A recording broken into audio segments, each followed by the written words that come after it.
conditions, changing technologies, etc., it opens the door for us to have to change what we expect from other people, how we expect the things to get done.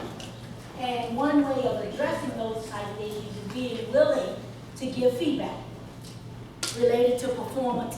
And we've called it developmental in this particular section. But we really can't do what we've always done and expect a different answer. We can't, and because of that, when we set and create plans and we set goals, etc., it's up to us as leaders, project managers, superintendents, foremen, etc., coordinators, to, if someone is not meeting that standard, it's considered an issue, or you may determine it as an issue. But once you determine it as an issue or a problem, then how do you go about giving that feedback? How do you approach the person to give the feedback? And what is your natural propensity to approach issues? Because some of us don't like addressing issues using feedback. We would much rather maintain harmony. We would much rather give in. And there are pros and cons for whichever model or mode we decide to take. So our challenge today is to figure out who we are naturally and to challenge ourselves to understand that diversity piece. And I've heard John mention diversity, I've heard Wilson mention diversity. It's all about building your toolbox. You use the analogy of a hammer and a nail. Can't everything be a hammer, and you can't use a hammer on everything. You've got to have a diversity of tools, whether it's a built-in screwdriver, a wrench, whatever. You can't treat everything like a hammer and a nail and expect good results all the time. You've got to be willing to be flexible, meet people where they are, and more importantly, deal with issues as you deem it necessary to be dealt with. It's a core leadership skill. Most leaders don't do it well.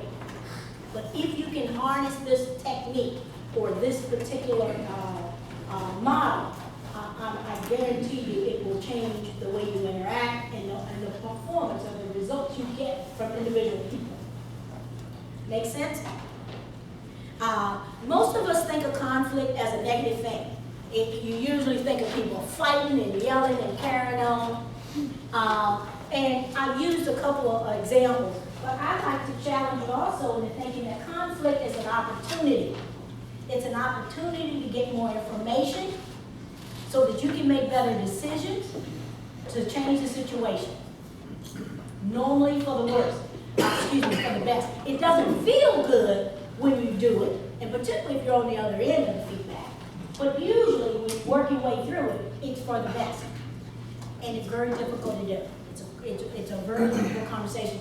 Here is a situation that I thought was kind of interesting, because a lot of times it's not the fussing and the fighting that comes up, it's the subtle stuff that happens. And it also have a carryover in terms of individual performance, team performance, and business performance.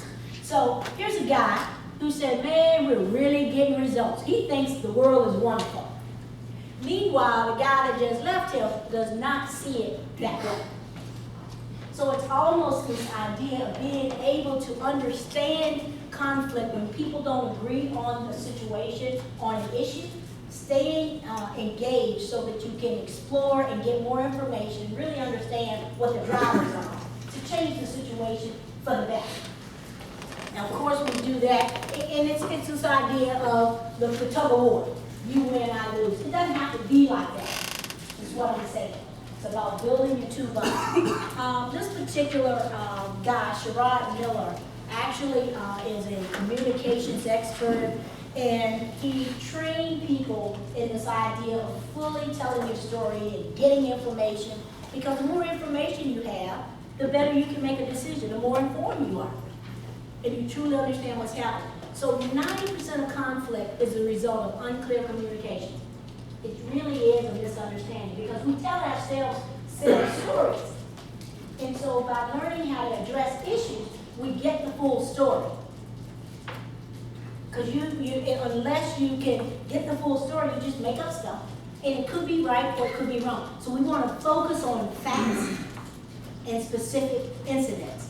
And we'll learn more about that shortly. So how do you handle conflict? Questions or comments before we go on with that? It's time for the book. At your tables, you've got what's called the Tom Kelvin instrument model, which is conflict mode.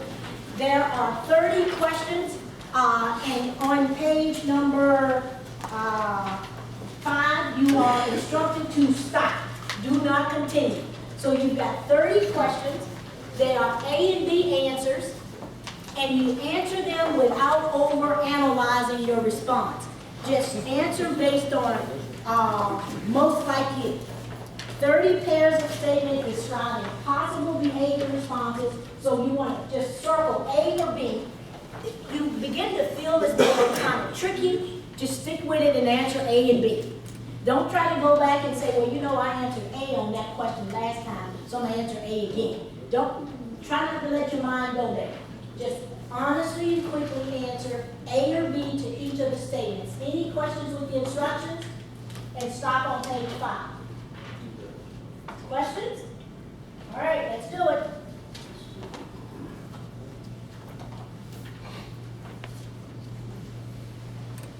No right or wrong answer.